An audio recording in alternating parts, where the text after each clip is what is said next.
سورہ بنی اسرائیل آیت نمبر 60۔ اعوذ باللہ من الشیطان الرجیم، بسم اللہ الرحمن الرحیم۔ وَإِذْ قُلْنَا لَكَ إِنَّ رَبَّكَ أَحَاطَ بِالنَّاسِ وَمَا جَعَلْنَا الرُّؤْيَا الَّتِي أَرَيْنَاكَ إِلَّا فِتْنَةً لِلنَّاسِ وَالشَّجَرَةَ الْمَلْعُونَةَ فِي الْقُرْآنِ وَنُخَوِّفُهُمْ فَمَا يَزِيدُهُمْ إِلَّا طُغْيَانًا كَبِيرًا۔ وَإِذْ قُلْنَا لِلْمَلَائِكَةِ اسْجُدُوا لِآدَمَ فَسَجَدُوا إِلَّا إِبْلِيسَ قَالَ أَأَسْجُدُ لِمَنْ خَلَقْتَ طِينًا قال أرأيتك هذا الذي كرمت علي لئن أخرتني إلى يوم القيامة لأحتنكن ذريته إلا قليلا قال اذهب فمن تبعك منهم فإن جهنم جزاؤكم جزاء موفورا واستفزز من استطعت منهم بصوتك وأجلب عليهم بخيلك ورجلك وشاركهم في الأموال والأولاد وعدهم وما يعدهم الشيطان إلا غرورا إن عبادي ليس لك عليهم سلطان وكفى بربك وكيلا۔ صدق اللہ العظیم۔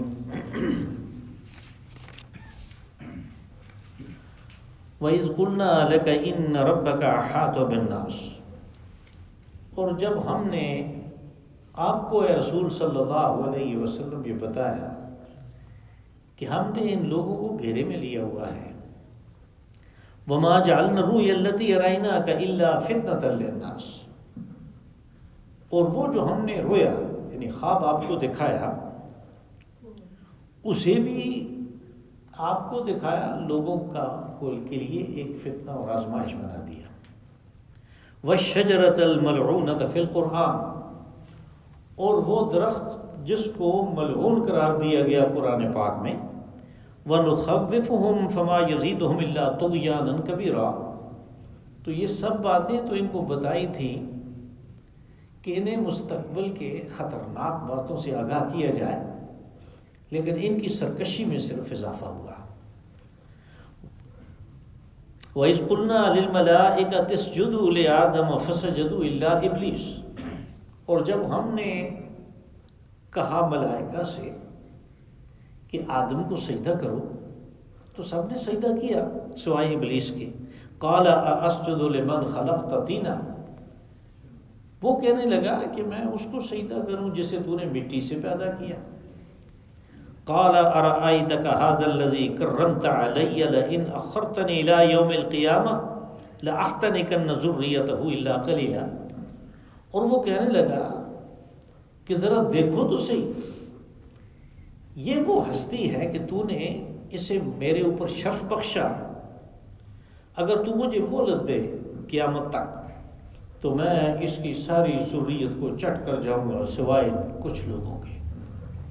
قال اذهب فمن تبعك منهم فإن جهنم جزاؤكم جزاء موفورا، اس کو کہا گیا کہ جاؤ تجھے مہلت ہے، جو تیرا اتباع کرے گا ان میں سے تو ان کی اور تیرے لیے وہ جہنم وافر اس میں سزا کے طور پہ سب کچھ موجود ہے۔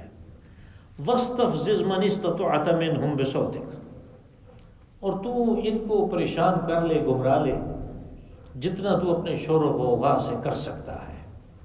وَأَجْلِبْ عَلَيْهِمْ بِخَيْلِكَ وَرَجْلِكَ، اور تو اپنے پیدل اور سوار سب کو چڑھا لا ان کے اوپر۔ وَشَارِكُمْ فِي الْأَمْوَالِ وَالْأَوْلَادِ وَعِدْهُمْ، اور پھر اپنے آپ کو شریک کر ان کے مال و اولاد میں اور ان کو سبز باغ دکھا۔ وَمَا يَعِدُهُمُ الشَّيْطَانُ إِلَّا غُرُورًا، اور ابلیس کا یہ سبز باغ انسان کو دکھانا یہ دھوکہ دینے کی بات ہے۔ ان عبادی لیس لک علیہم سلطان، اور جو میرے بندے ہیں تیرا زور ان کے اوپر بالکل نہیں چلے گا۔ وکفا بربک وکیلا، اور ان کی کارسازی کے لیے ان کا رب بھی کافی ہے۔ اس سے پہلے یہ مضمون چل رہا تھا پچھلے درس میں کہ پچھلی قوموں کو عذاب دیا گیا اور بعض ان میں سے ایسے تھے کہ جن کے مطالبے پہ ان کو کچھ نہ کچھ دکھایا گیا لیکن انہوں نے مان کے نہیں دیا. اب یہ بھی اسی قسم کا مطالبہ کر رہے ہیں کہ ہمیں کوئی عذاب کی نشانی دکھاؤ جس عذاب سے روزانہ ڈراتے ہو. تو آج ان کے اس سوال کا جواب ہے. پہلی آیت میں یہ بات کہی، اس میں 3 چیزیں بتائیں کہ یہ ہم نے انہیں دکھائی ہیں، اور اس میں تنبیہ بھی ہے اور تخویف بھی. تخویف خوف سے ہے، یعنی ان کو ڈرانے کی بات بھی ہے اس میں کہ مستقبل کے ان بھیانک اس انجام سے دوچار ہونے سے ڈرے اور سیدھی راہ پہ آئے. اور اس میں تنبیہ بھی ہے. اور وہ 3 چیزیں اس سے پہلے ذکر ہو چکی لیکن ان کے اوپر تو کوئی اثر نہیں ہوا. اب ان کا ذکر کیا. پہلی چیز کہ ہم نے احاط بالناس وَإِذْ قُلْنَا لَكَ إِنَّ رَبَّكَ أَحَاطَ بِالنَّاسِ، کہ ہم نے آپ کی طرف وحی کی کہ یہ جو سرکش قسم کے لوگ ہیں یہ نہ سمجھے کہ یہ آزاد ہیں، ہم نے ان کو گھیرے میں لیا ہوا ہے. اب یہ بات ان کی سمجھ میں نہیں آئی، الٹا یہ کہنے لگے کہ ہمیں کس نے گھیرا ہوا ہے، ہم جدھر چاہتے ہیں جاتے ہیں. وہ اصل میں یہ بات تھی کہ سورہ رعد میں ہم اس سے پہلے پڑھ بھی چکے، اور مجھے یاد ہے کہ میں نے اس چیز کے اوپر کافی وقت لیا تھا کہ اولم یروا انا نأتی الارض ننقصها من اطرافها،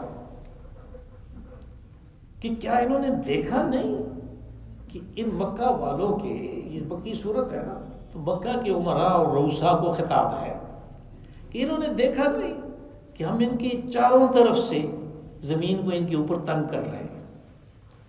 وہ زمین اس طرح تنگ ہو رہی تھی کہ وہ جدھر بھی جاتے تھے قریش کی دھاک تھی. قریش بڑا طاقتور قبیلہ تھا، اس لیے لوگ ان کی عزت کرتے تھے. اور دوسری یہ بات تھی کہ وہ بیت اللہ کے کعبہ کے متولی تھے، اور سارے قبائل ادھر آتے تھے طواف کے لیے، عمرہ کے لیے، حج کے لیے، تو پھر یہی ان کے کام آتے تھے. تو ان 2 باتوں کی وجہ سے کہ ایک تو وہ طاقتور تھے، اور جو طاقتور قبیلہ ہے وہ اپنا قصاص بھی لے گا، وہ اس سے زیادہ بھی لے گا، تو ان کو لوگ چھیڑتے نہیں تھے. یعنی وہ گویا ان کی ماتحت تھے وہ قبائل سارے. لیکن جب ان میں اسلام پھیلنا شروع ہوا اور یہ اسلام کے دشمن ہیں، تو پھر تو ان کے لیے یہ واضح بات تھی کہ یہ آہستہ آہستہ یہ معاملہ مکہ کی طرف بڑھ رہا ہے اور تم گھیرے میں ہو. انہوں نے اس بات کا بھی مذاق بنایا اسی طرح کہ ہم کسی کے گھیرے میں نہیں ہیں. اور پھر آہستہ آہستہ اس بات کو مزید واضح کیا گیا، یہاں تک کہ سورہ فتح میں مکہ کے فتح ہونے کی خبر دے دی گئی. یعنی یہ کہا گیا کہ پھر اس کے بعد قریب کی ایک اور فتح ہوگی. تو وہ پہلی فتح تو صلح حدیبیہ کے بعد ہو گئی یہود کے اوپر کہ آپ نے خیبر پہ حملہ کیا بغیر کوئی وقت ضائع کیے. جب صلح حدیبیہ کر کے آئے تو آپ نے اس کے اوپر حملہ کر دیا خیبر پہ، اور وہاں پہ یہ بات آ گئی کہ اس کے علاوہ بھی کچھ اور ہیں جو گھیرے میں ہیں. وہ بات ان کی سمجھ میں نہیں آئی. اور دوسری چیز جو تھی وہ تھی کہ جس کو انہوں نے مذاق بنایا، حالانکہ وہ بڑی ڈرنے کی بات تھی. وہ کیا ہے کہ کہا کہ ہم نے آپ کو رویا میں، خواب میں دکھایا. اب یہ وہ آیت ہے کہ جس سے ہمارے صحابہ کرام اور ان کے بعد آنے والے بہت بڑے طبقے نے رسول اللہ صلی اللہ علیہ وسلم کے معراج کو، جو آسمانوں کی طرف ہوا اور جس میں جنت اور دوزخ کی سیر کرائی گئی آپ کو، اور آپ سدرۃ المنتہا تک گئے، کہا کہ وہ سارا آپ کو خواب میں دکھایا گیا. جہاں تک انبیاء اور رسولوں کی خواب کا تعلق ہے، وہ رویائے صادقہ ہوتے ہیں، وہ سچے خواب ہوتے ہیں.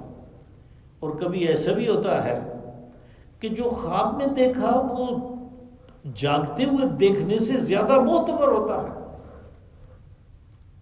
یعنی حضرت ابراہیم علیہ السلام کو بیٹے کی قربانی کا نہیں کہا گیا،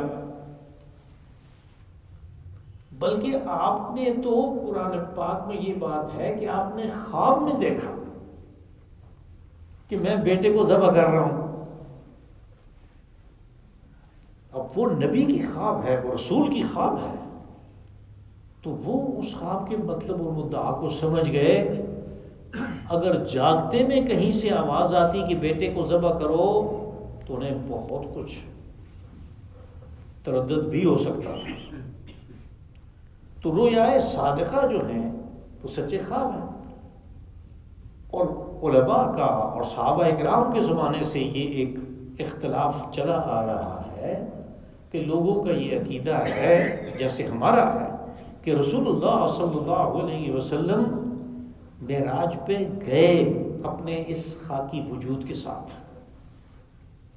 اور پھر اب تو وہ سورہ نجم کی آیات سے اس بات کو ثابت بھی کیا جا سکتا ہے، جیسے یہاں سے خواب ثابت ہوتا ہے ایسے وہاں سے وجود ثابت ہوتا ہے۔ بہرحال میں نے اس وقت بھی پہلی آیت جو ہے اس سورہ مبارکہ کی، اس میں بھی اسرا کی یعنی اس معراج کی بات ہے، اس وقت بھی میں نے گزارش کی تھی کہ یہ عقیدہ کہ آپ کس طرح گئے اس کا ایمانیات کے ساتھ تعلق نہیں ہے۔ حضرت عائشہ صدیقہ رضی اللہ عنہا نے اپنی ساری زندگی آخر تک اس بات کو تسلیم نہیں کیا کہ آپ اپنے خاکی وجود کے ساتھ گئے، انہوں نے اس خواب والی بات کو مانا، اور بھی بہت سے لوگ تھے جیسے میں نے گزارش کی۔ بس یہ ایمان کا حصہ نہیں ہے، ایمانیات کا یہ حصہ نہیں ہے۔ آپ جیسے چاہیں جو بات آپ کو اپیل کرے اس کے اوپر آپ چل سکتے ہیں۔ پر دوسری آزمائش انہوں نے کہا کہ وہ تھی جو ہم نے آپ کو خواب میں دکھایا، ان کے لیے فتنہ بن گیا۔ اب یہ کس طرح فتنہ بن گیا؟ یعنی وہ معراج کا واقعہ وہ اس طرح کہ جو بیان کر رہا ہے صبح آ کے کہ میں نے آج رات یہ دیکھا، میں گیا اور میں نے یہ دیکھا، یہ تو وہ ہستی ہے کہ جس کو وہ صادق اور امین کہتے ہیں، جس نے کسی آدمی کے بارے میں، مکہ کے کسی آدمی کے بارے میں کبھی جھوٹ نہیں بولا، وہ اللہ کے بارے میں کیسے جھوٹ بولے گا؟ اور پھر یہ زمانہ گزر گیا، 9-10 سال گزر گئے نبوت کے، تو لوگوں نے یہ بھی دیکھا کہ اللہ سے کس قسم کا ان کا عشق ہے اور کس قسم کی محبت ہے۔ تو کوئی ایسے یعنی اپنا جو محبوب ہے اس کے بارے میں کوئی ایسے جھوٹ بول بھی سکتا ہے؟ بس اگر جھوٹ نہیں ہے، جو کہ انہیں عقلی طور پہ تسلیم کرنا چاہیے تھا کہ یہ جھوٹ نہیں ہے، اس لیے کہ یہ جھوٹ بولتے ہی نہیں ہیں، اور پھر خاص طور پہ اللہ کے بارے میں تو کہاں جھوٹ بولیں گے، تو پھر انہیں غور کرنا چاہیے تھا کہ یہ کیا بتا رہے ہیں، میں نے کیا دیکھا۔ آپ نے تو آگے دوزخ کے واقعات بیان کیے کہ میں نے دوزخ میں یہ دیکھا کہ لوگ کس کس قسم کے عذاب میں مبتلا ہیں۔ آپ کو میں ایک مثال دوں کہ حدیث معراج میں، یہ بہت طویل حدیث ہے، حدیث معراج میں نبی صلی اللہ علیہ وسلم نے فرمایا کہ جبرائیل امین میرے ساتھ تھے اور میں نے دیکھا کہ خون کی ایک نہر ہے اور اس میں کچھ لوگ ڈوبے ہوئے ہیں اور ڈوب رہے ہیں، تو وہ نکلنے کی کوشش کرتے ہیں، وہ اپنی پوری زور لگا رہے ہیں نکلنے کے لیے۔ جب کنارے کے اوپر کوئی پہنچتا ہے تو وہاں پہ ایک فرشتہ کھڑا ہے جس کے ہاتھ میں ایک بڑا پتھر ہے، اور وہ اس کے سر پہ مارتا ہے اور وہ اس کا سر پاش پاش ہو جاتا ہے اور وہ واپس درمیان میں چلا جاتا ہے۔ وہاں پہ وہ پھر سالم ہے اور وہ نکلتا ہے۔ رسول اللہ صلی اللہ علیہ وسلم نے فرمایا کہ میں نے پوچھا کہ یہ کون شخص ہے جبرائیل امین سے، اور اس کو کیا عذاب مل رہا ہے؟ جبرائیل امین نے کہا کہ اس کو قیامت تک یہ سلسلہ اس کے ساتھ جاری رہے گا۔ یہ آپ کی امت کا وہ عالم ہے کہ جو بیان تو بہت کچھ کرتا تھا لیکن اس پہ عمل نہیں کرتا تھا۔ اللہ حاضل قیاس، یعنی کوئی طبقہ، آپ حدیث معراج کو دیکھیں، وہ بہت طویل حدیث ہے اور صرف ترجمہ ہی پڑھ لینا جو ہے اس کی ساری سمجھ آ جاتی ہے اس میں جنت اور دوزخ کی باتیں ہیں. تو اس کو پڑھ کے، اس کو سن کے، اس کے بارے میں جان کے کتنا خوف محسوس ہونا چاہیے. اس خوف کے بجائے مکہ والوں نے اس کو مذاق بنا لیا کہ یہ جی ایک رات کے اندر 7 آسمانوں کو گئے، جنت بھی دیکھی، دوزخ بھی دیکھی، سدرۃ المنتہا تک گئے، اللہ سے بھی بات ہوئی وہاں پہ. اور یہ انہوں نے اس کو مذاق کے طور پہ لیا. اور تیسری چیز کیا تھی؟ وَالشَّجَرَةَ الْمَلْعُونَةَ فِي الْقُرْآنِ، کہا کہ ہم نے ایک اور بات بھی کہی تھی، اور وہ یہ ہے ملعونہ. شجرہ درخت کو کہتے ہیں، ملعونہ مبارکہ کی ضد ہے. یعنی شجرۃ المبارکہ وہ مبارک درخت ہوگا کہ جس کے سائے سے لوگ فائدہ اٹھائیں، جس کے پھل سے لوگ فائدہ اٹھائیں، جس کی پھولوں کی خوشبو سے لوگ فائدہ اٹھائیں، جس کے پھولوں سے شہد کی مکھیاں اپنا کام کریں اور وہ شہد نکالیں. یہ شجرہ مبارکہ ہے. اس کی ضد جو ہے وہ شجرہ ملعونہ ہے کہ جس کا نہ کوئی سایہ ہے، نہ کوئی تراوٹ ہے، نہ کوئی پھل ہے، کانٹے ہی کانٹے ہیں اور زہریلا ہے. سورہ صافات میں یہ بات آئی کہ دوزخ کے بیچوں بیچ وہ درخت ہے کانٹوں والا، شجرۃ الزقوم. سورہ دخان میں بھی ہے. طعام الاسیم، وہ بھوک کی شدت کی وجہ سے بالآخر اسی کو کھائیں گے، اور وہ اس کو کھائیں گے تو کیا نتیجہ نکلے گا؟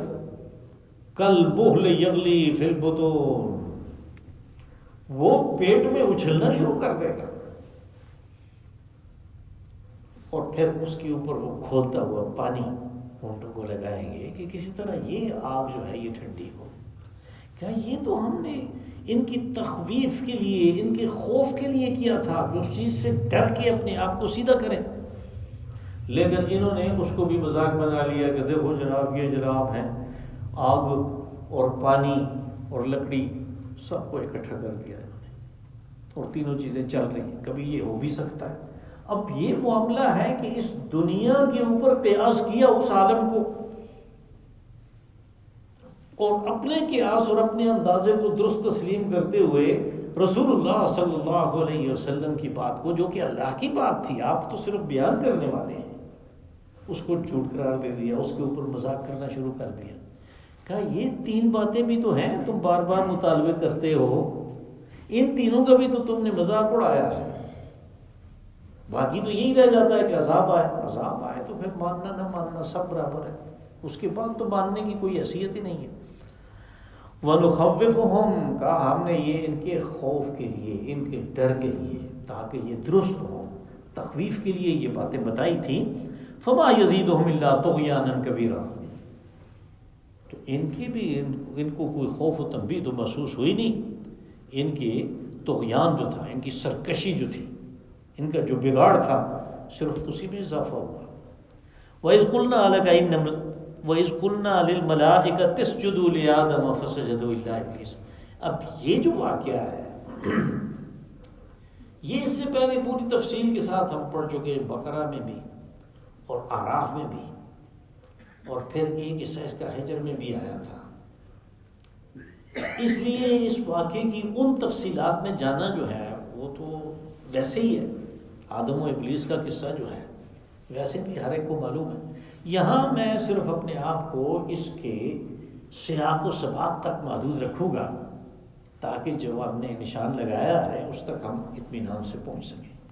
یہ اصل میں علت بیان کی، وجہ بیان کی ان کے اس طغیان کی، یعنی قریش کے طغیان کی وجہ بیان ہوئی. کہا کہ جب ہم نے ملائکہ کو کہا تھا کہ آدم کو سجدہ کرو تو انہوں نے سجدہ نہیں کیا. انہوں نے سجدہ کیا، ابلیس نے سجدہ نہیں کیا، الا ابلیس. قال اسجد لمن خلقت طینا، وہ اللہ کے حکم سے سرتابی کر کے وجہ یہ بیان کرنے لگا کہ میں اس کو سجدہ کروں جسے تو نے مٹی سے پیدا کیا. یعنی قریش کو کہا کہ یہ رسول ہیں، ان کو رسول تسلیم کرو. انہوں نے کہا اس کو رسول تسلیم کر لیں جس کے پاس نہ کوئی مال و دولت ہے، نہ کوئی روب داب ہے،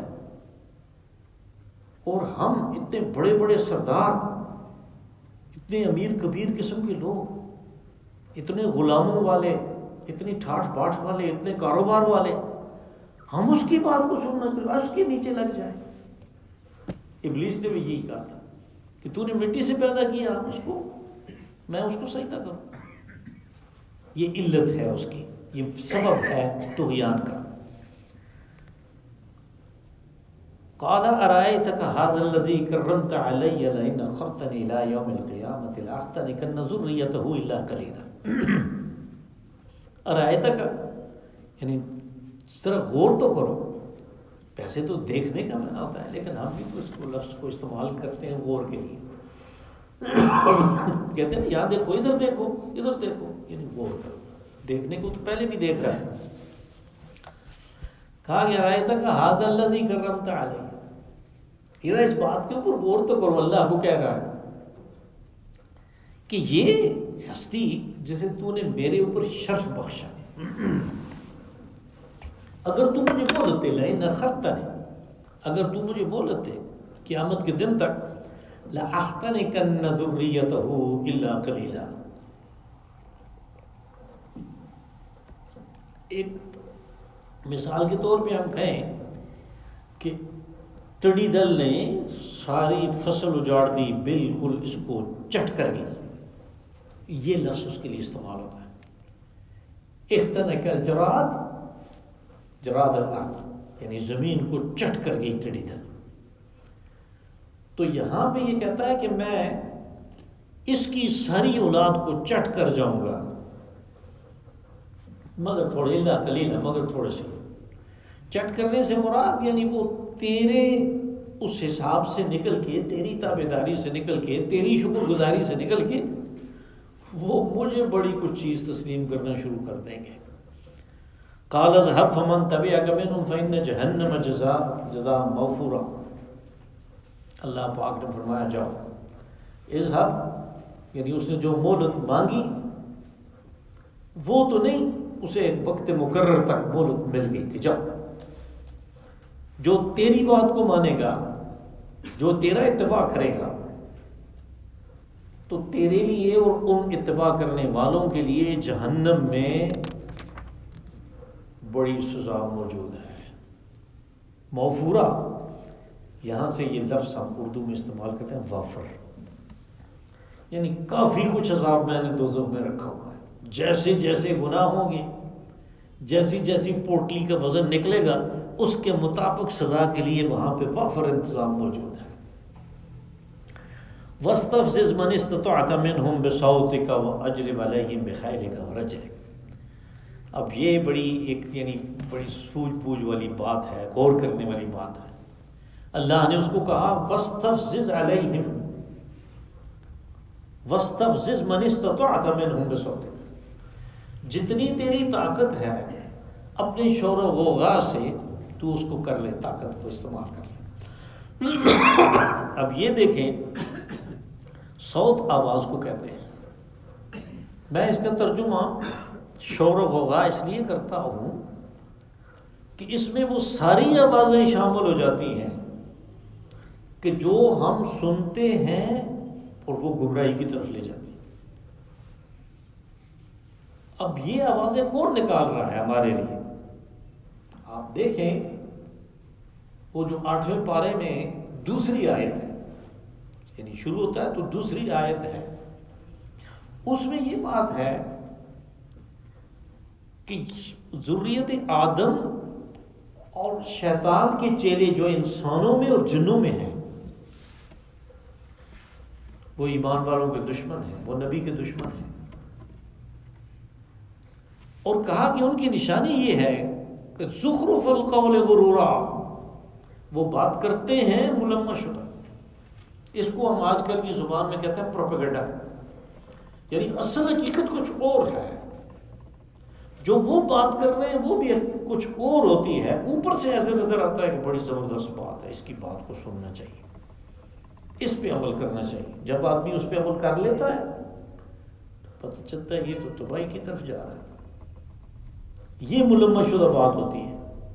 وہاں پہ بھی یہ بات کہی کہ شیطان جو ہے انسانوں اور جنوں میں سے، یہ انسانوں کو ملمح شدہ باتیں کرتے ہیں اور وہ باتیں القاء کرتے ہیں کہ جو گمراہی کی طرف لے جانے والی ہیں۔ آج کل ان کے وسائل بھی ابھر کے سامنے آ گئے، ٹیلی ویژن، ریڈیو، موبائل، اس کے اندر موجود وہ گیمیں، وہ سارا کچھ جو اللہ نے انسان کو دولت کے طور پہ عمر عطا کی ہے، جو بہت قیمتی چیز ہے، اس کو ضائع کرنے کے تمام اسباب ہمارے سامنے پھیلا دیے گئے۔ یہ سب شیطانی آلے ہیں۔ بہت کم لوگ ہیں جو ان کو کسی اچھے کام کے لیے استعمال کریں۔ چھری کو گھر میں آپ سبزی کاٹنے کے لیے استعمال کرتے ہیں، چھری نہ ہو تو سبزی کیسے کاٹیں گے؟ لیکن اگر کوئی چاہے تو اسی چھری کو کسی دوسرے کے پیٹ میں بھی گھوم سکتا ہے۔ تو چھری کا تو کوئی قصور نہیں ہے۔ اس لیے یہ کہنا کہ بھئی یہ چیزیں، یہ آلات جو ہیں ان کا قصور نہیں ہے، یہ بات درست ہے، لیکن انسان کیسے اس کو استعمال کر رہا ہے، وہ اتباع اس کو ابلیس کا اتباع بناتا ہے جب اس کو غلط استعمال کرتا ہے۔ بس یہاں پہ شور و غوغا جو ہے یہ سارا وہ ہے جو پروپیگنڈے کے طور پہ ہمارے سامنے آتا ہے۔ اللہ نے اس کو کہا کہ جاؤ تم کر لو کوشش۔ وَأَجْلِبْ عَلَيْهِمْ بِخَيْلِكَ وَرَجْلِكَ، اور پھر چڑھا لاؤ تم ان کے اوپر اپنے سوار اور پیادے۔ اس زمانے میں فوجوں میں یہی دو ہوتے تھے، یا سوار ہوتے تھے اونٹوں پہ اور گھوڑوں پہ، یا پیادے ہوتے تھے۔ تو جتنی جنگیں اسلام کے خلاف، انبیاء کے پیروکاروں کے خلاف ہوئی ہیں یا ہوں گی قیامت تک، وہ ساری کی ساری ابلیس کی ذریت کر رہی ہے۔ یہاں پہ اس کے لیے اس کو باقاعدہ کہا گیا کہ تو یہ کر لے، تو اس نے کرنا شروع کر دیا یہ کام۔ وَشَارِكُمْ فِي الْأَمْوَالِ وَالْأَوْلَادِ وَعِدْهُمْ، کہا کہ ان کو یعنی تو ایسے ورغلا کہ وہ تجھے شریک کرے اس مال اور اولاد میں جو اللہ نے دی ہے۔ یعنی شرک کا یہ طریقہ ہوتا ہے کہ اللہ نے دیا تو اس کو انسان کہے کہ یہ تو میری فلاں چیز کی وجہ سے ہو گیا، یہ تو میں نے منصوبہ بندی کی تھی، میں نے انویسٹمنٹ کی تھی، میں نے یہ کیا تھا، یہ مال میں، یعنی اس کو وہ کہتا ہے میں دیتا ہوں، رزقناہم، ہر جگہ یہ لفظ استعمال ہوا، ہم نے جو دیا تمہیں۔ تو وہ اللہ کے مال میں ابلیس کو شریک کرنے کا یہ طریقہ ہے کہ اس کو اپنی طرف منسوب کرنا شروع کر دے۔ اولاد میں شرکت کا یہ طریقہ ہے کہ وہ کہے کہ یہ تو فلاں کی برکت سے، اس کی دعا سے مجھے ملا تھا۔ کہا تو بھی اپنے آپ کو شریک کر لے ان کے مال و اولاد میں، کہ وہ یہ سمجھے کہ اس نے دیا ہے، یعنی غیر اللہ نے دیا ہے۔ وَعِدْهُمْ، اور اس مقصد کے لیے تو انہیں سبز باغ بھی دکھا کہ اس کا نام لوگے تو اور بھی دے گا تمہیں۔ وَمَا يَعِدُهُمُ الشَّيْطَانُ إِلَّا غُرُورًا، اللہ نے خبردار کیا، ساتھ ہی خبردار کر دیا کہ شیطان کے جو سبز باغ دکھانا ہے یہ سارے کا سارا دھوکہ ہے، اس میں نہ ہو۔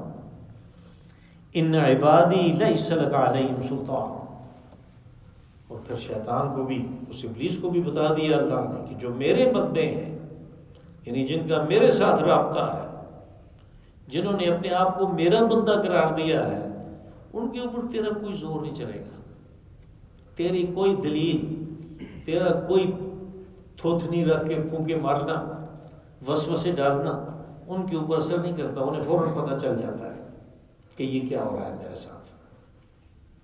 ان عبادی لیس وکفا بربک وکیلا، کہا کہ آپ کا رب جو ہے وہ کارسازی کے لیے کافی ہے، بندے کو کسی اور کی طرف دیکھنے کی ضرورت نہیں ہے، وہ سارے کام اکیلے کر سکتا ہے، وہ اس کی کارسازی کے لیے تمام باقی چیزوں میں، یعنی چیزوں سے سب سے زیادہ، سب سے نمایاں ہے، دیکھنے والی آنکھ چاہیے۔ اللہم صلی وسلم وبارک وانعم علی عبدک ورسولک ونبیک محمد صاحب المقام المحمود والحوض المورود وعلی آلہ